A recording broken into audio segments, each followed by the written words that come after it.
बिस्मिल्लाहिर रहमानिर रहीम अल्हम्दुलिल्लाहि रब्बिल आलमीन वल आक़िबतु लिल मुत्तक़ीन वस्सलातु वस्सलामु अला सय्यिदिल मुरसलीन नबियना मुहम्मद व अला आलिहि व सहबिहि अजमाइन अम्मा बाद। सम्मानित दिनी बंधुगण, IERF ভয়েস চ্যাটরুমে মাধ্যমে দিন শিক্ষা বা তাওহীদ ও শিরকের বিষয়ে মৌলিক জ্ঞান শিক্ষার কোর্সে আপনাদের সকলকে ধন্যবাদ। আমরা গত সপ্তাহে যে আলোচনা শুরু করেছিলাম সেটির শিরোনাম ছিল শিরকের মাধ্যম, শিরকের ওসিলা সমূহ বা শিরকের বাহন এ সম্পর্কে আমরা আলোচনা শুরু করেছিলাম। গত সপ্তাহের আলোচনা আমরা দেখেছিলাম যে যেই কাজগুলি মানুষকে বড় শিরকে নিয়ে যায় সেই কাজগুলিকেই বলা হচ্ছে শিরকের বাহন বা মাধ্যম। সেই সকল মাধ্যমের মধ্যে আমরা প্রথম মাধ্যমটি পড়েছি। কেউ একটু লিখে উত্তর দিতে পারবেন কি যে শিরকের ওসিলা বা মাধ্যমগুলির মধ্যে প্রথম মাধ্যমটি কি, যেটা আমরা গত সপ্তাহে পড়েছি এই অনলাইনের মাধ্যমে? জি, কে উত্তর দিবেন? মনির আইডি উত্তর দিয়েছে সৎ কর্মশীল মানুষদের সম্পর্কে বাড়াবাড়ি বা অতিরঞ্জন করা। জি, গুড। বাড়াবাড়ি নেক লোকদের ব্যাপারে জায়েদ উদ্দিন তার আইডি থেকেও উত্তর এসেছে। জি, আমরা সেটা পড়েছি। আজকে দ্বিতীয় মাধ্যম বা বাহন, শিরকের বড় শিরকের দ্বিতীয় মাধ্যম বা বাহন সম্পর্কে আলোচনা করব। সেই দ্বিতীয় মাধ্যমটি বা শিরকের দ্বিতীয় বাহনটির শিরোনাম হচ্ছে আত-তাবাররুকু আল মামনু। আত-তাবাররুক আল মামনু, নিষেধ বরকত লাভ সমূহ। নিষেধ, যে সকল বরকত থেকে নিষেধ করা হয়েছে বা যে সকল বরকত অবৈধ, এরকম বিষয় থেকে তাবাররুক অর্জন করা, বরকত লাভ করা বা বরকত গ্রহণ করা। অবৈধ বরকত লাভ, অবৈধ বরকত গ্রহণ হচ্ছে বড় শিরকের দ্বিতীয় বড় মাধ্যম বা বাহন। এখন এই তাবাররুক আল মামনু বা অবৈধ তাবাররুক, এই জিনিসটি কি এ সম্পর্কে আমাদের আজকের আলোচনা এবং এর প্রকার নিয়ে ইনশাআল্লাহ, যেটা বড় শিরকের দ্বিতীয় মাধ্যম বা বাহন। তাবাররুক একটি হচ্ছে বরকত আর একটি হচ্ছে তাবাররুক, দুটি কথা এবং দুটি শব্দের আগে অর্থটি জানতে হবে। বরকত হচ্ছে কল্যাণ আর তাবাররুক হচ্ছে সেই কল্যাণ লাভ করা, সেই কল্যাণ অর্জন করা, সেটা হচ্ছে তাবাররুক। কিন্তু বরকত কাকে বলে এটা আমাদের প্রথম জানতে হবে যে বরকতটা কি জিনিস। অথচ একটি এমন শব্দ যে বরকত শব্দটি আমরা সমাজের প্রায় মানুষের মুখে, প্রায় লোকের মুখে কথাবার্তায় এটা আমরা শুনে থাকি যে এটা বরকতের কাজ বা এতে বরকত আছে, এরকম করলে বরকত হয়, শুনে থাকি। কিন্তু বরকত কি জিনিস, কাকে বরকত বলে, হয়তো আমরা এই সংজ্ঞা অনেকেই জানি না। সেই কারণে আমাদের প্রথমে বরকত সম্পর্কে জানতে হবে যে বরকত কাকে বলে। আল বারাকাহ, আরবিতে বলা হয় আল বারাকাহ, যেটাকে আমরা বাংলায় বলছি বরকত। এই শব্দটির আবিধানিক অর্থে বলা যেতে পারে তানি আন-নুমা ওয়া জিয়াদা, বেশি, বাড়তি, অধিক, এরকম জিনিসকে বরকত বলা হয় আবিধানিক অর্থে। কোনো কিছু বাড়া বা বেশি হওয়া, এটা হচ্ছে বরকতের আবিধানিক অর্থ। কিন্তু আমাদের পারিভাষিক অর্থটি জানতে হবে, সেটা সবচেয়ে গুরুত্বপূর্ণ। তাবাররুক কি জিনিস? তাবাররুক হচ্ছে, তাবাররুকে যেটা সংজ্ঞা দেওয়া হয়েছে তার মধ্যে দুটি সংজ্ঞা আমি আপনাদের সামনে পেশ করব। প্রথম সংজ্ঞাটি বিশিষ্ট আবিধানিকবিদ এবং আরবি ভাষার পণ্ডিত রাগেব তিনি বলেন আল বারাকাতু সুবুতুল খায়রিল ইলাহি ফিশ শাই, কোন কিছুতে ইলাহি কল্যাণের প্রমাণ থাকা। কোন কিছুতে, ইলাহি মানে আল্লাহ, আল্লাহর পক্ষ থেকে কল্যাণের উপস্থিতি, এটাকে বরকত বলা হয়। ইলাহি কল্যাণের প্রমাণ পাওয়া বা ইলাহি কল্যাণ কোথাও থাকা, তাকে বরকত বলা হয়। এটি রাগেব বলেছেন, বিশিষ্ট আবিধানিকবিদ এবং আরবির পণ্ডিত। শরঈ পরিভাষায় বরকতের বা তাবাররুকের আরেকটি সংজ্ঞা দেওয়া হয়েছে। এই সংজ্ঞাটি হচ্ছে তালাবুল বারাকাহ ওয়াল বারাকাতু কাসরাতুল খায়রি ওয়া জিয়াদাতুহু ওয়া ইস্তিমরারুহু।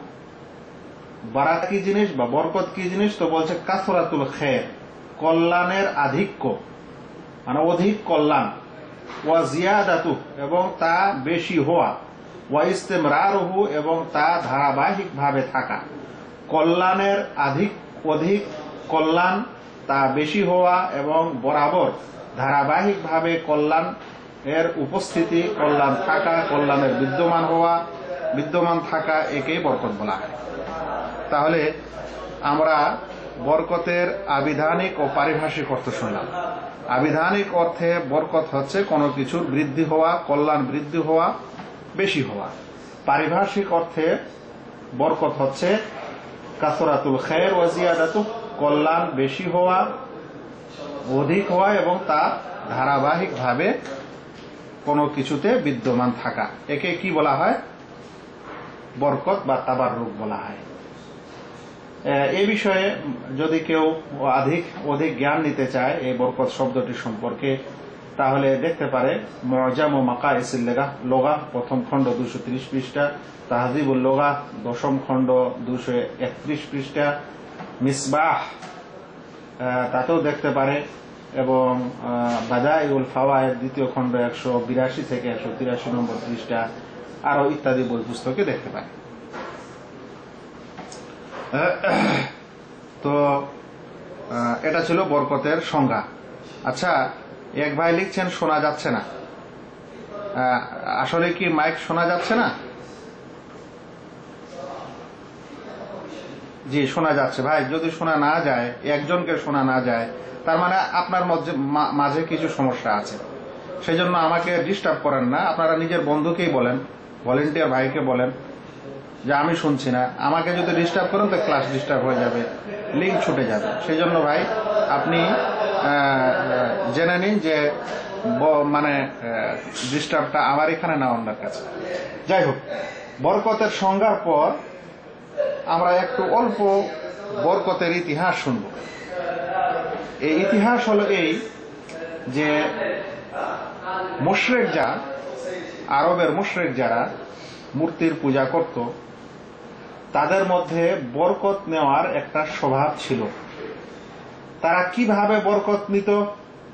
তারা তাদের মূর্তির কাছ থেকে বরকত নিত এবং মূর্তিগুলোর ইবাদত করার একটি কারণই ছিল তাদের, যেন তাদের বরকত হাসিল হয়, কল্যাণ সেখান থেকে পাওয়া যায়।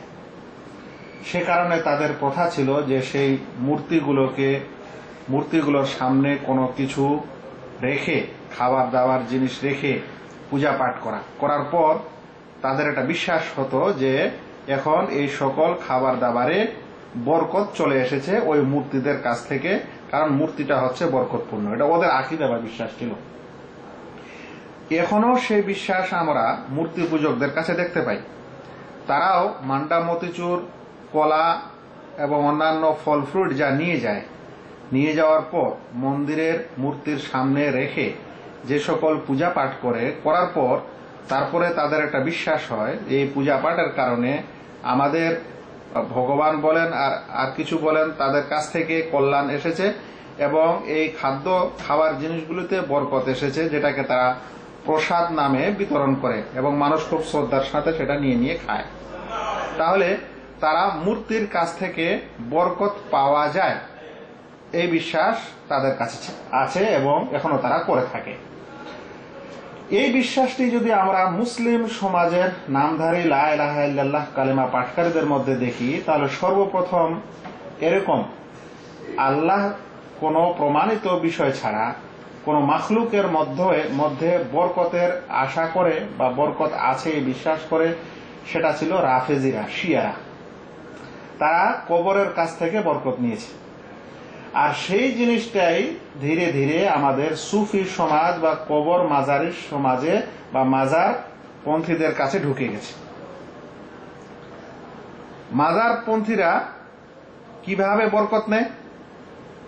মাজার পন্থীদের কাছে দেখবেন তারা কবরের কাছ থেকে বরকত নেয়। তারা কার কাছ থেকে বরকত নেয়? কবরের কাছ থেকে বরকত নেয় মাজার পন্থীরা। এটা আমরা দেখতে পাই। তারা কবরের চাদর চড়িয়ে, কবরকে ছুঁয়ে, কবরকে মালিশ করে, এরকম কিছু করে তারা বরকত নেয়। রাশেদুর, আমি কি শুনতে কি সমস্যা হচ্ছে? কি একটা হাত রেখেছে মাইকের উপরে কেন? আলোচনা শোনা যাচ্ছে না, না কিছু সমস্যা আছে? একজনের হাত দেখছি, সে মাইকের কাছে হাত রেখেছে। শোনা যাচ্ছে কি?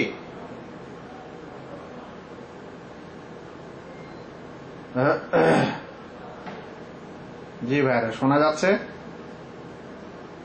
শোনা যাচ্ছে?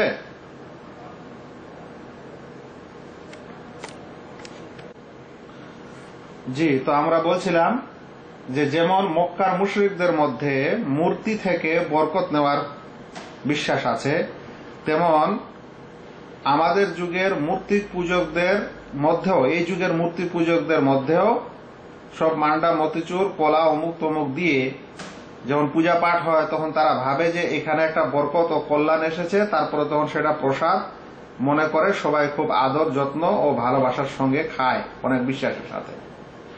আমরা দেখছি যে ঠিক এই জিনিসটাই ধীরে ধীরে আমাদের মুসলিম সমাজের মধ্যে ঢুকেছে। এখানেও দেখা যাচ্ছে যে তারা কবর, মাজার এবং কবরের বেড়া এবং কবরের উপর যা কিছু সাজানো থাকে সেগুলো থেকে বরকত নেয়। এবং সেই জিনিসটা ধীরে ধীরে মজলিসে যখন মিলাদ মাহফিল হয়, অনেক জায়গায় মিলাদ মাহফিলের সামনে যে সকল মিষ্টি জিলাপি সবকিছু নিয়ে আসে রাখা হয়, মিলাদ পড়ার পর তখন এটাকে কি বলে? তারা বরকতি বলে। এবং সেই জিনিসটাকে মানুষের মাঝে আপোষে তারা এটা বিতরণ করে এবং তারা মনে করে যে তাবাররুক বলে। জি, তাবাররুক বলে এখন। এটাই ওই বরকত এবং তাবাররুক, যে তারা মিলাদ করলো, দরুদ পাঠ করলো, আর কিছু করলো, করার কারণে তাদের খাওয়াটার মধ্যে বরকত চলে আসলো। এবং যেমন মূর্তিদের কাছ থেকে ও মুসলিমরা নিজের যা কিছু তারা নিয়ে যায়, নিয়ে যাওয়ার পর পূজা পাঠের পর একটা বরকতের বিশ্বাস তাদের মধ্যে আসে, প্রসাদ বলে বিতরণ করে। আমাদের মুসলিম সমাজে মিলাদ পড়ার পর, নামধারী মুসলিম বেদাতি সমাজে মিলাদ পড়ার পর তারা ভাবছে, মিলাদ পড়া মানে ওদের যেটা নিয়ম সেই অনুযায়ী করার পর ওরা ভাবছে যে আমাদের মিষ্টি টিষ্টি সবগুলো বরকতের হয়ে গেছে, তারপর তখন সেটা তাবাররুক মনে করে তারা খায়। তাহলে কি বোঝা যাচ্ছে? যে বরকত একটা এমন বিষয় যার ধারণা মক্কার মুশরিকদের মধ্যে ছিল, বর্তমান যুগের কবর মূর্তি পূজকদের মাঝেও আছে এবং কবর পূজারীদের মাঝে আছে, যারা বিশেষ এক পদ্ধতিতে নিয়মে কি করে? বরকতের আশা করে বা বরকত লাভ হবে এটা বিশ্বাস করে। এই কথাগুলি জানার পর আমরা এবার জানব যে বরকত সাধারণত বা তাবাররুক সাধারণত দুই ভাগে বিভক্ত।